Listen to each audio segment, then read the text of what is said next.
الحمد لله وكفى والصلاة والسلام على عباده الذين اصطفى أما بعد فأعوذ بالله من الشيطان الرجيم بسم الله الرحمن الرحيم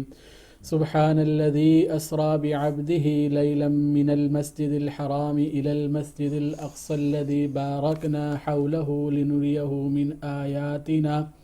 إنه هو السميع البصير آمنت باللہ صدق اللہ مولانا العظیم۔ معزز ناظرین اکرام، بینک اسلامی کے دین کنیکٹ پروگرام کے تحت 14ویں حصے کے ساتھ آپ کی خدمت میں حاضر ہیں۔ انشاءاللہ آج کی نشست میں ہم لوگ 15ویں سپارے کے مضامین جو اللہ تعالیٰ نے قرآن پاک میں نازل فرمائے اس کا ایک خلاصہ آپ کے سامنے پیش کیا جائے گا۔ 15واں سپارہ شروع ہوتا ہے سورۃ الاسراء یا سورہ بنی اسرائیل سے۔ اسراء کے معنی ہے رات میں سفر کرنا ایک جگہ سے دوسری جگہ، اور بنی اسرائیل یہ اس قوم کا نام ہے جو کہ حضرت موسیٰ علیہ السلام کی قوم تھی اور یعقوب علیہ السلام کی اولاد میں سے اور یہودی کہلاتے ہیں۔ تو اس صورت کے اندر چونکہ پہلی ہی آیت میں اللہ تعالیٰ نے واقعہ معراج کی طرف اشارہ کیا ہے، اور پاک ہے وہ ذات جس نے اپنے بندے کو یعنی نبی کریم صلی اللہ علیہ وسلم کو رات کے وقت کے اندر سفر کیا۔ بعض مفسرین یہ فرماتے ہیں کہ آپ صلی اللہ علیہ وسلم کا جو واقعہ معراج تھا اس میں بیت اللہ سے لے کر بیت المقدس تک کا جو سفر ہے وہ اسراء کہلاتا ہے، اور بیت المقدس سے لے کر 7ویں آسمان تک کا جو سفر ہے وہ سفر اپنے معراج کہلاتا ہے۔ بہرحال تو اس کا تذکرہ اللہ تعالیٰ نے اس صورت کی بالکل ابتدا میں ہی فرمایا۔ اس حوالے سے صورت کا نام سورہ اسراء کہا جاتا ہے۔ معراج کے حوالے سے مفسرین یہ بات فرماتے ہیں کہ معراج بالکل بیداری کی حالت میں ہوئی تھی، ایسا نہیں ہے کہ وہ خواب کی صورت میں، جیسے بعض متجددین یہ بات کہتے ہیں کہ معراج وہ خواب میں ہوئی تھی، تو خواب میں تو ہر کوئی جا سکتا ہے، ہر کوئی بہت کچھ دیکھ سکتا ہے، تو وہ کوئی نشانی نہیں ہوگی، وہ کوئی معجزہ نہیں ہوگا۔ نشانی اسی وقت بنتی ہے اللہ تعالیٰ کی جب وہ بیداری کی حالت میں اتنا لمبا سفر ہو سکے۔ تو اہل سنت والجماعت کا یہی عقیدہ ہے کہ نبی کریم صلی اللہ علیہ وسلم کو اللہ تعالیٰ نے جو معراج نصیب فرمائی تھی وہ اپنے جسمانی بدن کے ساتھ اور کچھ ہی وقت کے اندر اللہ تعالیٰ نے 7 آسمان کے آپ صلی اللہ علیہ وسلم کو یہ سفر کروایا۔ تو یہ واقع معراج کے بعد یہ صورت نازل ہوئی ہے۔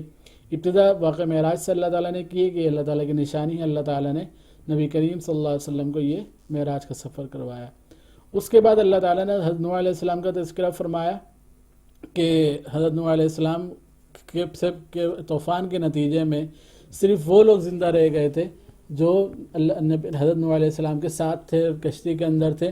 لیکن مفسرین فرماتے ہیں کہ اس کے بعد جو دیگر افراد تھے ایمان والے وہ بھی اس دنیا سے چلے گئے، ان کی نسلیں نہیں چلی۔ اصل جو انسانیت کی نسل چلی ہے حضرت نوح علیہ السلام کی اولاد سے ہی چلی ہے، اور ابھی اس وقت جو انسان ہیں وہ سارے حضرت نوح علیہ السلام کی اولاد میں سے ہی ہیں۔ اس کے بعد بنی اسرائیل کا اللہ تعالیٰ نے اس بات پیشن گوئی یہ بات فرمائی کہ ان کو اللہ تعالیٰ نے بنی اسرائیل کے اوپر جو نعمتیں تھی، سورہ بقرہ میں اللہ تعالیٰ نے نقل فرمایا اس بات کو، یہاں اس بات کو بیان فرمایا کہ 2 دفعہ ایسا ہوا کہ ان کے جرائم کی پاداش میں، ان کی نافرمانیوں کی پاداش میں اللہ تعالیٰ نے ان کی اینٹ سے اینٹ بجا دی۔ یعنی ایسی قوم اللہ تعالیٰ نے بھیجی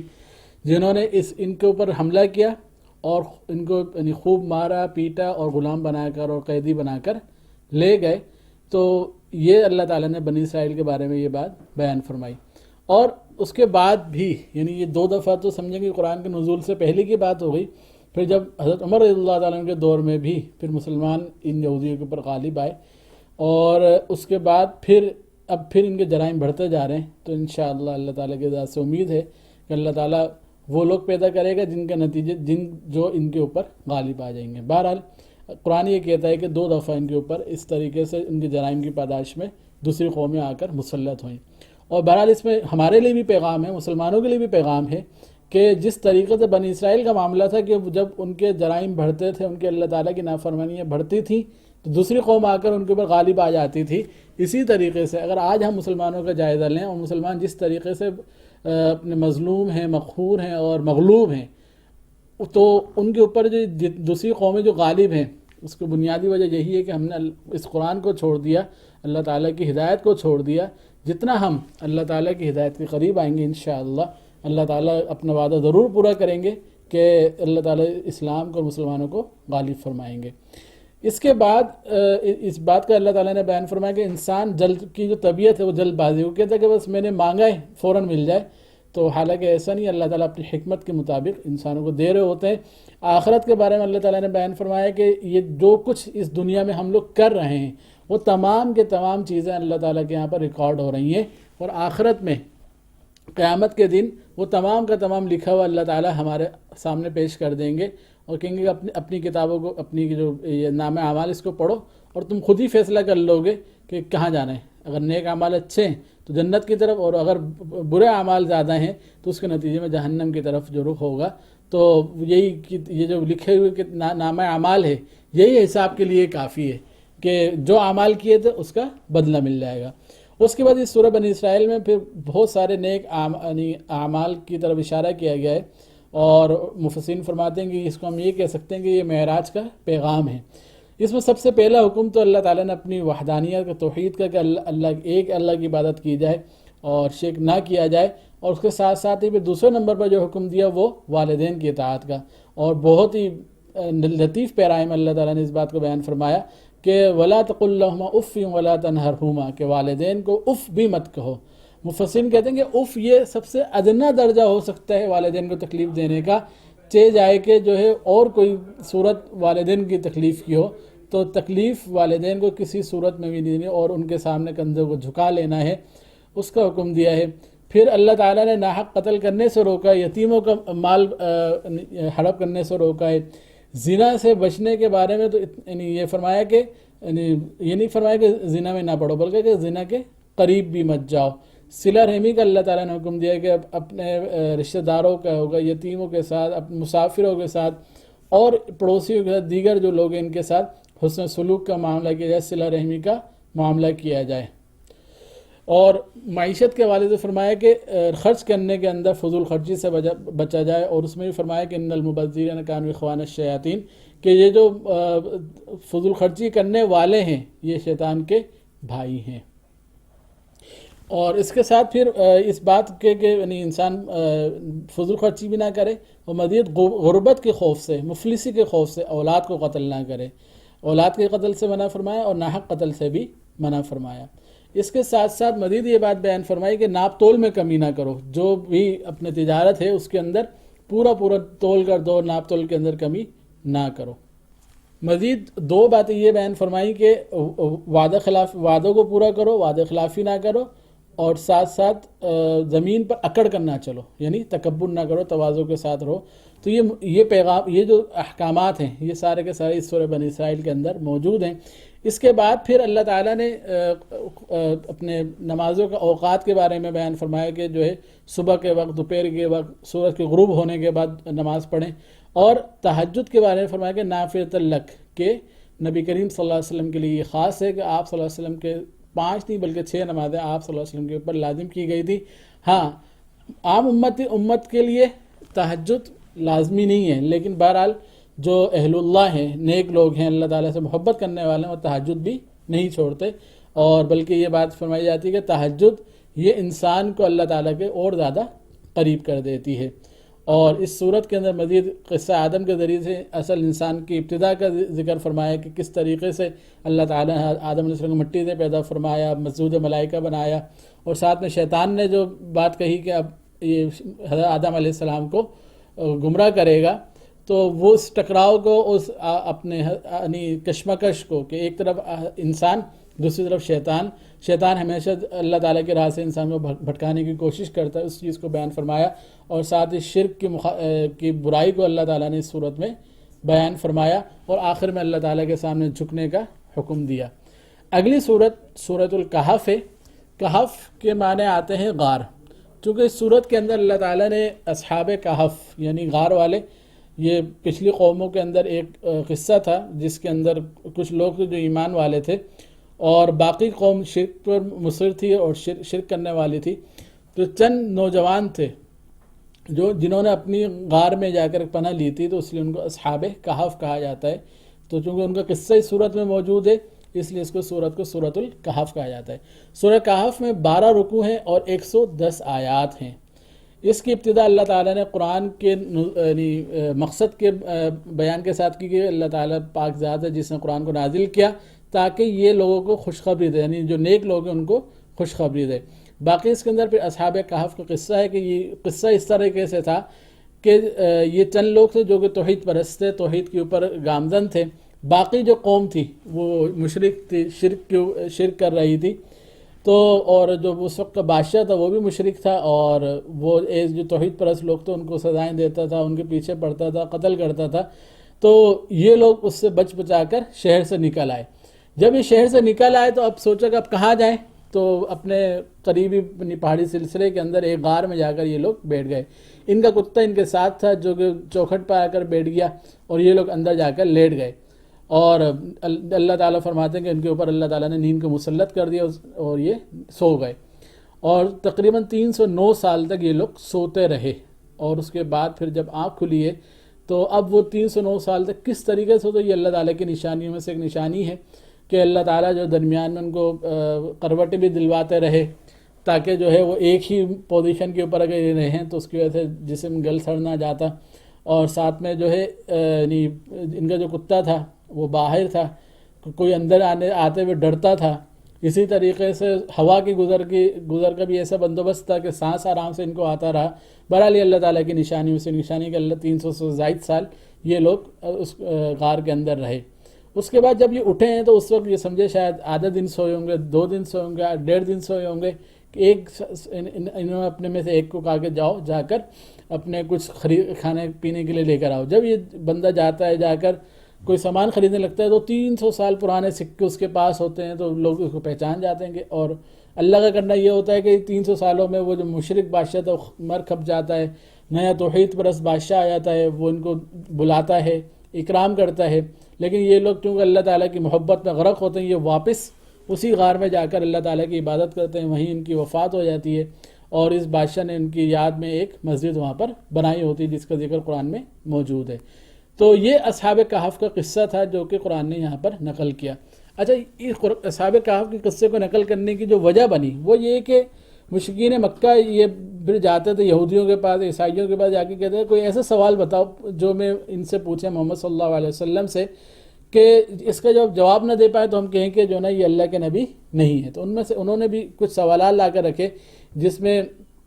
کہ یہ بتائیں کہ اصحاب کہف کون تھے، یہ بتائیں کہ روح کیا ہوتی ہے، یہ بتائیں کہ ذوالقرنین کون تھا، یہ بتائیں کہ موسیٰ اور خضر علیہ السلام کا قصہ کیا تھا۔ اس قسم کے سوالات انہوں نے بنا کر دیے، تو اس کے جواب میں اللہ تعالیٰ نے سورت نازل کی جس میں اصحاب کہف کی حقیقت بھی اللہ تعالیٰ نے بتا دی۔ اصحاب کہف کا قصہ نقل کرنے کے بعد پھر قرآن نے ایک اور بستی والوں کا قصہ، 2 بندوں کا قصہ نقل کیا ہے، جن میں سے ایک شکر گزار بندہ تھا اور ایک ناشکرہ بندہ تھا۔ ایک وہ تو جو توحید پرست تھا، توحید کے اوپر یقین رکھتا تھا، دوسرا جو ہے مشرک تھا، توحید پر یقین نہیں رکھتا تھا، اور وہ پہلا جو تھا وہ آخرت پہ یقین رکھتا تھا، دوسرا آخرت پہ یقین نہیں رکھتا تھا۔ تو جب اس نے توحید پرست بندے نے دوسرے کو دعوت دی بھی اللہ پہ ایمان لے آؤ، توحید پہ ایمان لے آؤ، ایک وقت آئے گا جب سب ختم ہو جائے گا، دوبارہ زندہ ہونا ہے، تو پلٹ کے وہ کہتا ہے کہ میں نہیں سمجھتا کہ یہ معلوم ہوتا ختم ہونے والا ہے، میں جس طرح خوشحال ہوں اسی طرح خوشحال رہوں گا۔ تو وہ قصہ اللہ تعالیٰ نے نقل فرمائے، اور ہوا کیا کہ آخر میں اللہ تعالیٰ کی طرف سے ایک آندھی آئی، اس کو جو بھی مال و دولت تھی، اس کے باغات تھے، سب ختم ہو گئے۔ تو دوسرا قصہ اللہ تعالیٰ نے یہاں، اس کے بعد پھر اللہ تعالیٰ نے دنیا کی زندگی کی مثال بتائی ہے کہ دنیا کی زندگی کیا ہے، کہ جس طریقے سے آسمان سے پانی برستا ہے، اس کے بعد جو ہے وہ اپنے پانی بہتا ہے، کچھ ہریالی ہو جاتی ہے، پھر جب دوبارہ پانی ختم ہو جاتا ہے، یہ سب ختم ہو جاتا ہے، ہریالی ختم ہو جاتی ہے۔ تو دنیا کی زندگی بھی ایسی عارضی ہے کہ آج ہمیں بڑی بڑی بلڈنگیں نظر آ رہی ہیں، آج ہمیں جو ہے دنیا کی خوشنمائی نظر آ رہی ہے، لیکن یہ خوشنمائی ایک نہ ایک دن ختم ہو جانے والی ہے، اور آخرت کی زندگی اصل ہے جو کہ اللہ تعالیٰ کی طرف سے وہاں پر انجام مومنین کے لیے ہے۔ پھر اس کے بعد اللہ تعالیٰ موسیٰ اور خضر علیہ السلام کا قصہ نقل فرماتے ہیں۔ اس میں واقعی یہ تھا کہ موسیٰ علیہ السلام سے کسی نے سوال کیا کہ اس وقت دنیا میں سب سے بڑا عالم کون ہے، تو واقعی نبی ہونے کے حساب سے انہوں نے کہا کہ میں ہی سب سے بڑا عالم ہوں، لیکن جو اللہ تعالیٰ کے نزدیک بہتر جواب تھا یہ کہ اللہ تعالیٰ بہتر جانتا ہے کہ کون سب سے زیادہ علم رکھنے والا ہے۔ تو ایک سمجھے امتحان کے طور پر اللہ تعالیٰ نے حضرت موسیٰ علیہ السلام سے کہا کہ نہیں، تم سے بہتر یا تم سے زیادہ علم والا یا یہ کہہ لیں کہ وہ علم جو حضرت موسیٰ علیہ السلام کے پاس نہ تھا، دوسرا ایک اور بندہ جس کو آپ سے الگ علم ہے، زیادہ علم ہے. حضرت موسیٰ علیہ السلام بھی طلب علم کے اندر، شوق کے اندر چل پڑے، کہا کہ ٹھیک ہے وہ بندہ کون ہے، اس سے میں ملنا چاہتا ہوں، اس سے علم حاصل کرنا چاہتا ہوں. تو اللہ تعالیٰ نے کہا نشانی بتائی اور کہا کہ جاؤ سمندر کے کنارے اور جہاں ایک مچھلی ساتھ لے جانا، جہاں وہ مچھلی جو ہے سمندر میں چلی جائے بس وہیں اس کے بندے کا انتظار کرنا اور پھر اس کی اتباع کر لینا. حضرت موسیٰ علیہ السلام اپنے سمجھے نوکر کے ساتھ، ملازم کے ساتھ، غلام کے ساتھ چلتے ہیں اور پیدل سفر، لمبا سفر کرتے ہیں. وہ مچھلی ساتھ ہوتی ہے اور اس کے بعد ایک موقع آتا ہے جہاں یہ ٹھہرتے ہیں اور وہ مچھلی جو نکل کر سمندر میں چلی جاتی ہے. اس کے بعد بھی یہ سفر کرتے ہیں تو حضرت موسیٰ علیہ السلام کہتے ہیں کہ بڑا تھک گئے. تو اس وقت